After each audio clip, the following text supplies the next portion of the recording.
കൃഷ്ണായ വാസുദേവായ ഹരയേ പരമാത്മനെ പ്രണതക്ലേശനാശായ ഗോവിന്ദായ നമോ നമഃ.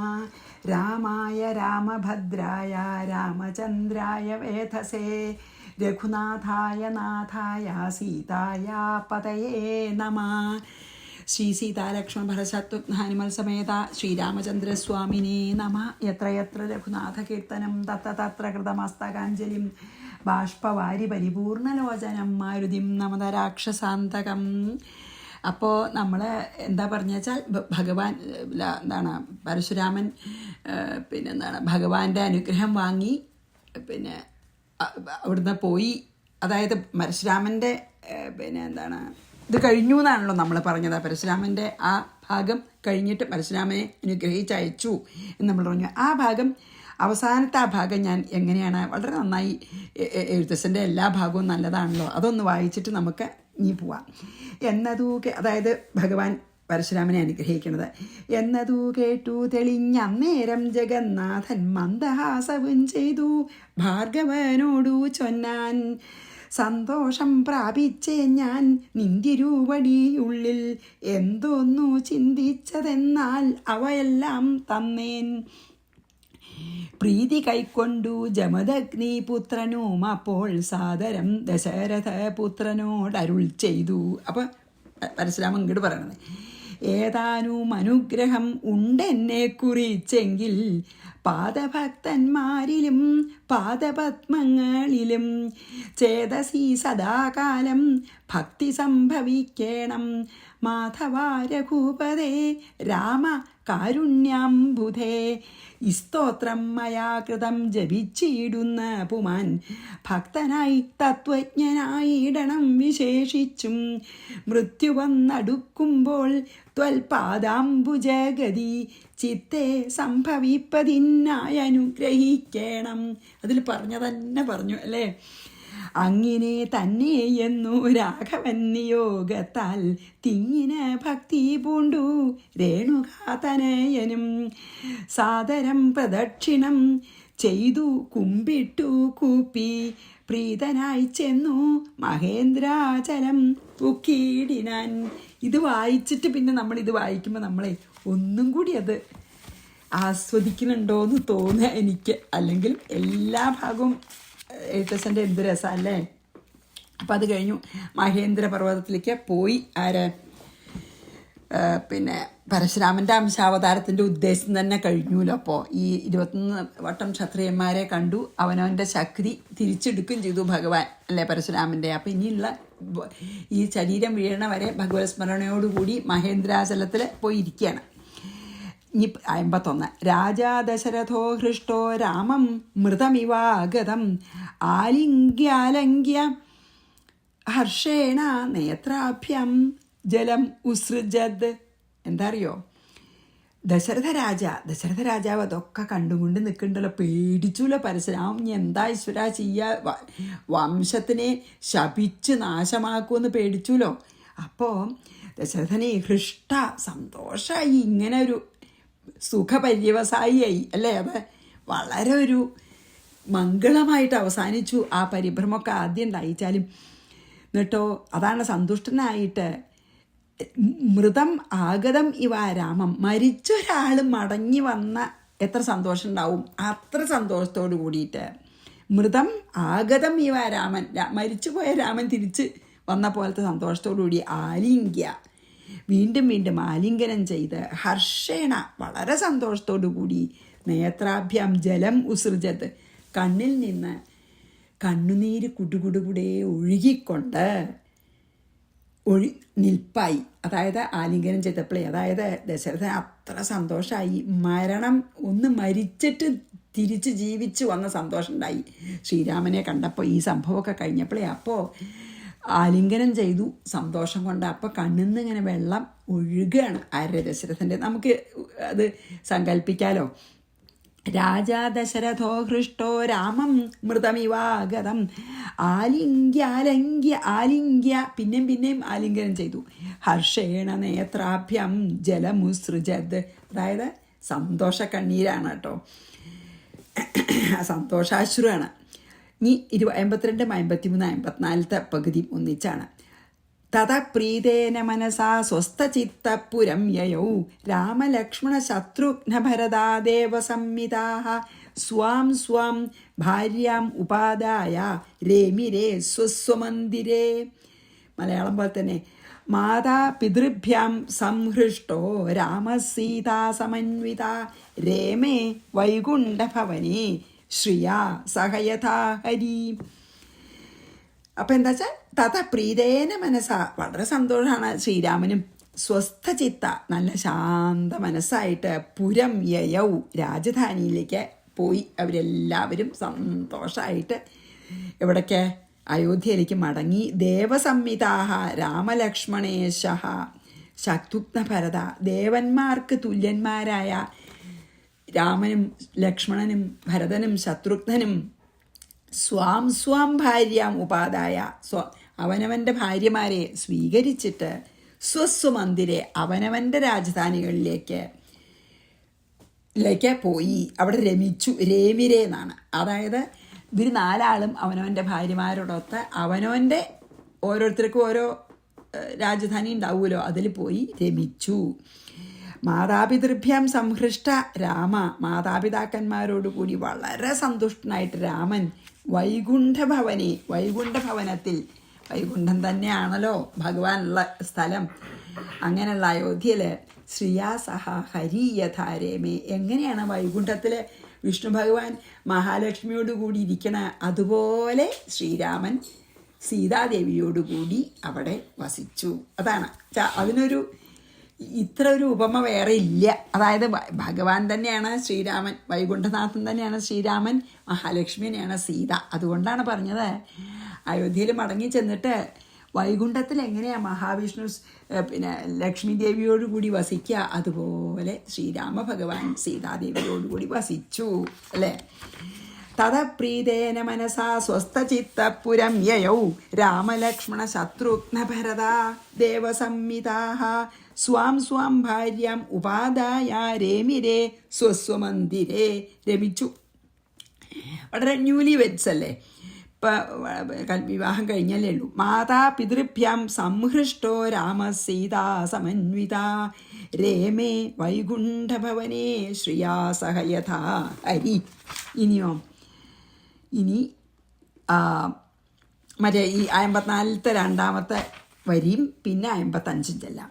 യുധാജിന്നാമ കൈകേയി ഭ്രാതാ ഭരതമാതുല ഭരതം നേതുമാഗച്ഛൽ സ്വരാജ്യം പ്രീതി സംയുത പ്രേഷയാമാസ ഭരതം രാജാ സ്നേഹസമന്വിതഃ ശത്രുഘ്നം ചാഭിസംപൂജ്യ യുധാജിതമരിന്ദമ. എന്താ പറയുക പറയണഞ്ഞി? കൈകേയി ഭ്രാത ഭരതമാതുല യുധാജിന്നാമ, അതായത് കൈകേയിയുടെ സഹോദരനായിട്ടുള്ള യുധാജിത്ത്. അപ്പോൾ ഭരതൻ്റെ അമ്മാമനാണല്ലോ, അമ്മയുടെ ബ്രദറല്ലേ. അപ്പോൾ കൈകേയിയുടെ സഹോദരനായിട്ടുള്ള യുധാജിത്ത് കേകയ രാജ്യത്തിലത്തെ രാജാവാണ് കേട്ടോ. പ്രീതി സംയുത, വളരെ സന്തോഷമായി, മരുമകനല്ലേ വിവാഹം കഴിച്ച് വന്നിട്ട്. ഭരതം സ്വരാജ്യം നേതും ആഗച്ഛത്. അപ്പോൾ ഇത് കേട്ടു. വിവാഹമൊക്കെ പെട്ടെന്നല്ലേ ഉണ്ടായത്, ആരും ക്ഷണിക്കാനൊന്നും പറ്റില്ലല്ലോ, അങ്ങനെയല്ലേ ഇപ്പം വിചാരിക്കാതല്ലേ. അപ്പോൾ കൊണ്ട് വിവാഹം കഴിഞ്ഞു എന്ന് കേട്ടു, കൈകേയി അറിയിച്ചിട്ടുണ്ടാവും. അപ്പോൾ യുധാജിത്ത് കൈകേയിയുടെ സഹോദരൻ കേകയ രാജ്യത്തു നിന്ന് വന്നിട്ട് ഭരതനെ അമ്മയുടെ രാജധാനിയിലേക്ക് കൊണ്ടുപോകാനായിട്ട് വന്നു. അതിനാണ് വന്നത്. സന്തോഷമായി കേട്ടിട്ട് ഭരതൻ്റെ വിവാഹമൊക്കെ കഴിഞ്ഞു. അപ്പോൾ ഇത്ര വളരെ സാരായിട്ടുള്ള ഈ മരുമകനെയും കൊണ്ട് സ്വന്തം രാജധാനിയിലേക്ക് കേകയ രാജ്യത്തിലേക്ക് പോവാനായിട്ട് യുധാജിത്ത് അവിടെ വന്നു. അപ്പോഴോ അരിന്ദമഹ രാജ, അതായത് വലിയ സ്നേഹം ഉള്ള ശത്രുക്കളെ അമർത്തുന്നവനാണെങ്കിലും വളരെ സ്നേഹം ഉള്ള രാജാവ് അരിന്ദമൻ എന്ന് പറഞ്ഞാൽ ശത്രുക്കളെ നശിപ്പിക്കുന്നവൻ. ആ രാജാവ് യുധാജിതം സംപൂജ്യ, യുധാജിത്തിനെ അതായത് കൈകേയിയുടെ സഹോദരനെ വേണ്ട പോലെ സൽക്കരിച്ച് ഭരതം ശത്രുഘ്നം ച പ്രേഷയാമാസ, ഭരതനെയും ശത്രുഘ്നെയും. ഭരതം ഒറ്റയ്ക്ക് പോകണ്ട, അവരെപ്പോഴും ഒപ്പാണല്ലോ ഈ പായസത്തിൻ്റെ ശക്തി കൊണ്ടേ. അതുകൊണ്ട് ഭരതനെയും ശത്രുഘ്നെയും ഭരതനെ കൊണ്ടുവന്ന് ശത്രുഘ്നനും പൊക്കോട്ടെ വേണമെങ്കിൽ എന്ന് വിചാരിച്ചു. വേണോ ചോദിച്ചപ്പോൾ വേണം പറഞ്ഞിട്ടുണ്ടാവും. എന്തായാലും ഭരതനും ശത്രുഘ്നനെയും കൂടി യുധാജിത്തിൻ്റെ കൂടെ കേകയ രാജ്യത്തിലേക്ക് അയച്ചു. സന്തോഷമായിട്ട്. യുധാജിന്നാമ കൈകേയി ഭ്രാത ഭരതമാതുല ഭരതം നേതുമാഗച്ചൽ കൊണ്ടുപോകാനായിട്ട് സ്വരാജ്യം പ്രീതി സംയുത കേകയത്തിലേക്ക് കൊണ്ടുപോകാൻ പ്രേഷയാമാസ ഭരതം രാജാ സ്നേഹസമന്യുത സന്തോഷത്തോടു കൂടി തന്നെ അയച്ചു. കുറച്ച് ദിവസം അവിടെ പോയി അമ്മയുടെ രാജധാനിയിലെ അമ്മാത്ത, നമ്മൾ നമ്പൂരാർ പറയാൻ അമ്മാത്ത് പോവുക. ശത്രുഘ്നം ചാപി സംപൂജ്യ യുധാജിതമരിന്ദമ കൊണ്ടുപോയി. എന്നിട്ടോ കൗസല്യ ശുശുഭേ ദേവി രാമേണ സഹസീതയാ ദേവമാദേവ പൗലോമ്യ ശച്യ ശക്രേണ ശോഭന സഹസീതയ, അതായത് സഹസീതയ രാമേണ, സീതയോടുകൂടിയ രാമനാൽ, സീതാസഹിതനായ രാമനാൽ, ശോഭന കൗസല്യാദേവി, വളരെ ഗുണവതിയായിട്ടുള്ള കൗസല്യാദേവി, പൗലോമ്യ ശച്യ സഹിതേന ശക്രേണ, അതായത് പുലോമാവിൻ്റെ പുത്രിയായ ഇന്ദ്രാണി, അതായത് ഇന്ദ്രാണി ഇന്ദ്രൻ്റെ ഭാര്യ, സഹിതനായ ദേവേന്ദ്രനാൽ ദേവമാതാ ഇവ ശുശുഭേന്ന്, അതായത് അതിഥിയെപ്പോലെ, അതിഥിയുടെ മകനാണല്ലോ ദേവേന്ദ്രൻ, ദേവേന്ദ്രൻ്റെ ഭാര്യയാണ് ഇന്ദ്രാണി, അതായത് അതിഥിയുടെ ഡോട്ടറിലോ ആണല്ലോ. അപ്പോൾ ദേവേന്ദ്രൻ അതിഥി ദേവേന്ദ്രനും ഇന്ദ്രാണിയും കൂടി എങ്ങനെ ശോഭിച്ചുവോ അല്ലെങ്കിൽ സന്തോഷമായിട്ടിരുന്നുവോ അതുപോലെ കൗസല്യ ശ്രീരാമൻ്റെയും സീതയുടെയും കൂടെ വളരെ സന്തോഷമായിട്ട് അതിഥി എങ്ങനെ ഇരുന്നു അതുപോലെ അതിഥിയെപ്പോലെ ശോഭിച്ചു എന്നാണ് പറഞ്ഞത്. ഇവ ശുശുഭ എന്ന് പറഞ്ഞില്ലേ. അപ്പോൾ അതിഥിയുടെ മകനായിട്ടുള്ള ദേവേന്ദ്രൻ പുലോമയുടെ മകൾ ഇന്ദ്രാണിയാണ് ഭാര്യ, ഇന്ദ്രൻ്റെ ഭാര്യ ഇന്ദ്രാണിയാണ്. അപ്പോൾ അവർ ഇരിക്കുന്നത് കണ്ടിട്ട് എങ്ങനെ അതിഥി സന്തോഷിച്ചു അതുപോലെ ശ്രീരാമനും സീതയും, തൻ്റെ ഡോട്ടറിലാണല്ലോ സീതാ സമേതനായ ശ്രീരാമനെ കണ്ടിട്ട് ഇന്ദ്രാണി സമേതനായ ഇന്ദ്രനെ കണ്ട അതിഥി എങ്ങനെ സന്തോഷിച്ചു അതുപോലെ സീതാസമേതനായിട്ടുള്ള ശ്രീരാമനെ കണ്ട് കൗസല്യാദേവിയും സന്തോഷിച്ചു, ശോഭിച്ചു. കൗസല്യ ശുശുഭേ ദേവി രാമേണ സഹസീതയാ ദേവമാദേവ പൗലോമ്യ ശച്യ ശക്രേണ ശോഭന. അതാണ് അതിഥിക്ക് ഉണ്ടായ പോലെ തന്നെയാണല്ലോ ഡോട്ടറിലോ മകനും കണ്ട് സന്തോഷിച്ചു.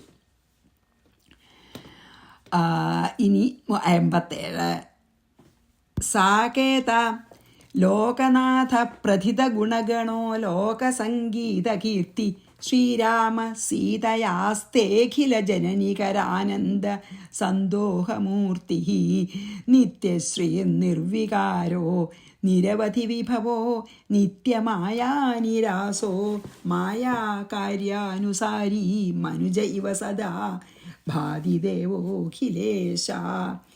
എന്താ വെച്ചാൽ ശ്രീരാമചന്ദ്രൻ, അതായത് ഭഗവാൻ ആ പരബ്രഹ്മം തന്നെയാണ് എന്ന് നമ്മളോട് പറഞ്ഞും കൊണ്ടാണ് ഈ സർഗം ഒരു വലിയ ശ്ലോകം, ഒരു ശാർദൂല വിക്രീഡിതം ഒരു വലിയ ശ്ലോകം കൊണ്ടാണ് ഈ ഒരു സർഗം അല്ലെങ്കിൽ ബാലകാണ്ഡം അവസാനിപ്പിക്കുന്നത്. ആര്?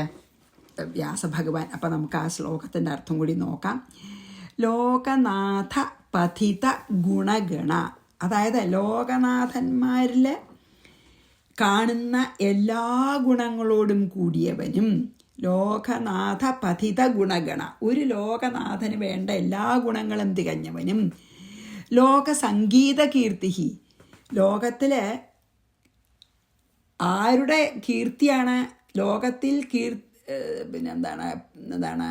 ലോകത്തിൽ ഗാനം ചെയ്യപ്പെടുന്ന കീർത്തിയോടുകൂടിയവനും, ലോകം മുഴുവൻ ഗാനം ചെയ്യപ്പെടുന്ന കീർത്തിയോടുകൂടിയവനും, ലോകനാഥന് വേണ്ട എല്ലാ ഗുണങ്ങളോടു കൂടിയവനും, അഖില ജനനികരാനന്ദ സന്തോഹമൂർത്തി, സകല ജനസമൂഹത്തിനും ആനന്ദം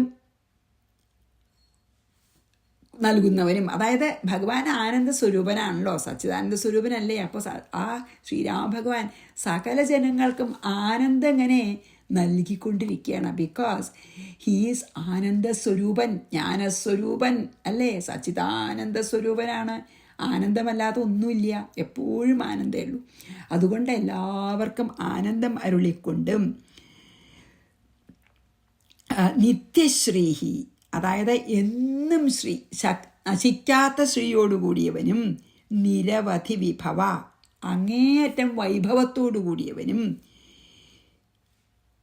നിർവികാരം, ഒരു വികാരങ്ങളില്ലാത്തവനും നിത്യമായ നിരാസ, അതായത് ഒരിക്കലും മായ ബാധിക്കപ്പെടാത്തവനും മായയ്ക്കതീതനായവനും അഖിലേശ ദേവ, എല്ലാവരുടെയും സർവേശ്വരനും എന്നർത്ഥം. മായാകാര്യാനുസാരി, മായയെ അനുസരിക്കണമെന്ന് നടിച്ചും കൊണ്ട്, മായയുടെ ഉള്ളിൽ ഇറങ്ങി വന്നുല്ലോ സത്വഗുണം സ്വീകരിച്ചിട്ട്. അപ്പം മായയെ അനുസരിക്കുന്നു എന്ന നിലയിൽ മനുജ ഇവ ഭാതി, മനുഷ്യനെന്ന പോലെ, പക്ഷെ പരബ്രഹ്മാണ് കേട്ടോ, ശോഭിക്കുന്നു. സ ശ്രീരാമ, ആ ശ്രീരാമൻ സീതയാ സഹ, സീതയോടുകൂടെ സാകേത ആസ്തെ, അയോധ്യയിൽ വാഴുന്നു. അതായത് ഇതൊക്കെ കഴിഞ്ഞ് സുഖമായിട്ട് 10,000 കൊല്ലിരുന്നു എന്നാണ് കേട്ടോ കഥ. ശരിക്കും ഞാൻ വായിച്ചിട്ട് പറഞ്ഞിട്ടില്ലേ പത്. അതായത് ആ സച്ചിദാനന്ദവും ജ്ഞാനവും സ്വരൂപനായിട്ടുള്ള ശ്രീരാമചന്ദ്രൻ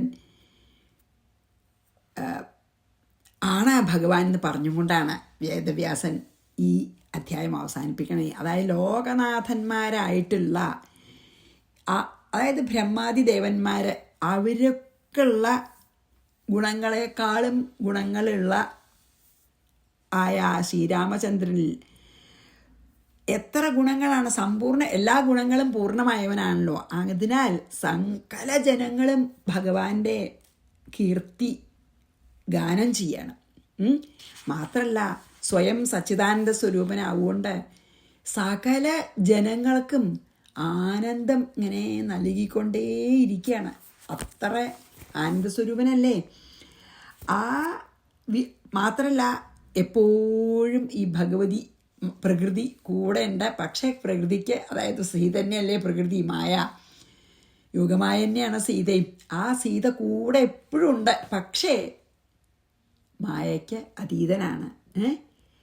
ജനനാദി, നമുക്കുള്ള ജനനം മരണം, ജനനം വളർച്ച പറഞ്ഞില്ല, 6 പരിണാമങ്ങളൊന്നുമില്ല, ജനനാദി വികാരങ്ങളൊന്നുമില്ലാതെ ഏറ്റവും വൈഭവം, അതായത് അളവറ്റ വൈഭവത്തോടു കൂടിയ മായയുണ്ട് ഒരിക്കലും മറയ്ക്കപ്പെടാത്ത ജ്ഞാനസ്വരൂപനായ, എല്ലാവരുടെയും അന്തര്യാമിയായി സർവേശ്വരനായി ജ്വലിക്കുന്ന, സ്വന്തം സ്വയം പ്രകാശസ്വരൂപനായ ആ സകല മംഗളങ്ങളുടെയും ഉറവിടമായ ആ ശ്രീരാമൻ എന്താ ചെയ്തത്? ഇതുപോലുള്ളൊരു ആ ശ്രീരാമനാണ് മായയെ അനുസരിക്കുന്നു എന്ന നിലയിൽ, മായാനുസൃതം എന്ന് പറഞ്ഞില്ലേ, മായ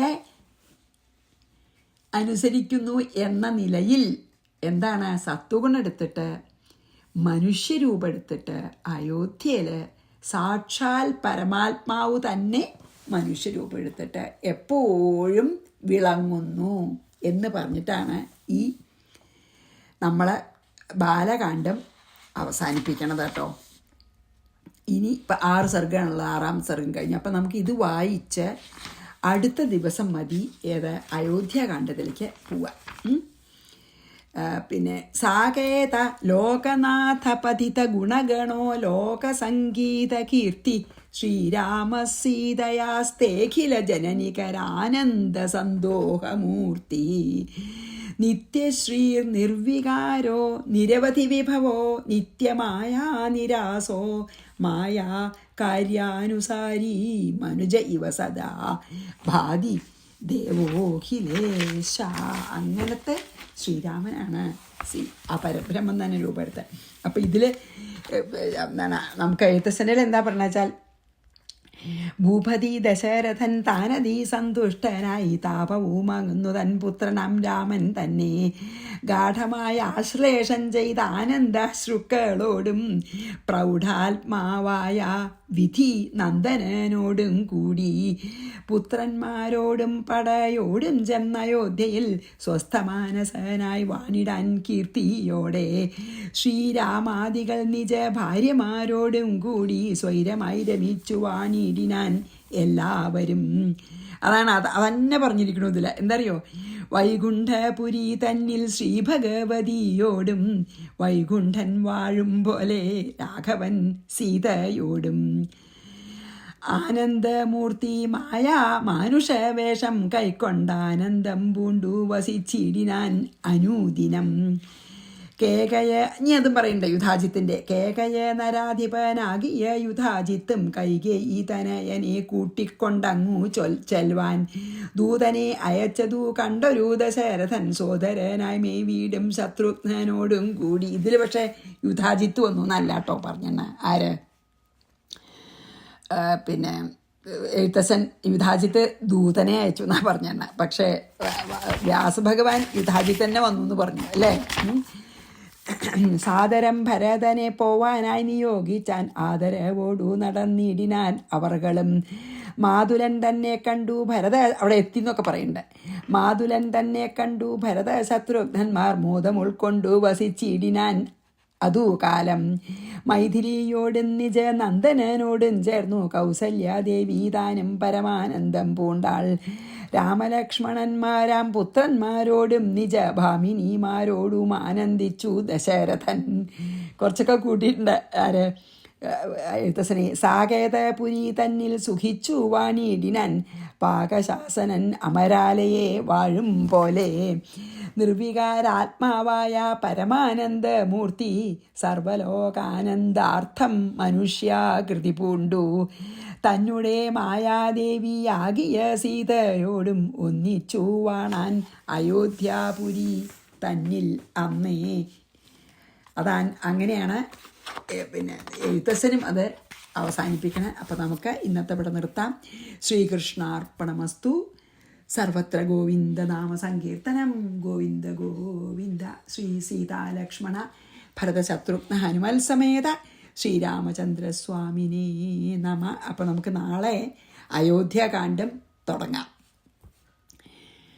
പിന്നെ അയോധ്യാകാന്ഡം കുറച്ചും കൂടി ഇനിയാണല്ലോ നമ്മളെ കഥയിലേക്ക്. അതായത് ഇപ്പോൾ ഇവിടെ എത്തിയല്ലോ, ഇനിയല്ലേ നമ്മുടെ കൈകയുടേതും അല്ല എന്താണ് ഭഗവാന്റെ പിന്നെ അഭിഷേകവും ഒക്കെ വരുമ്പോൾ അഭിഷേകം മുടങ്ങണതൊക്കെ.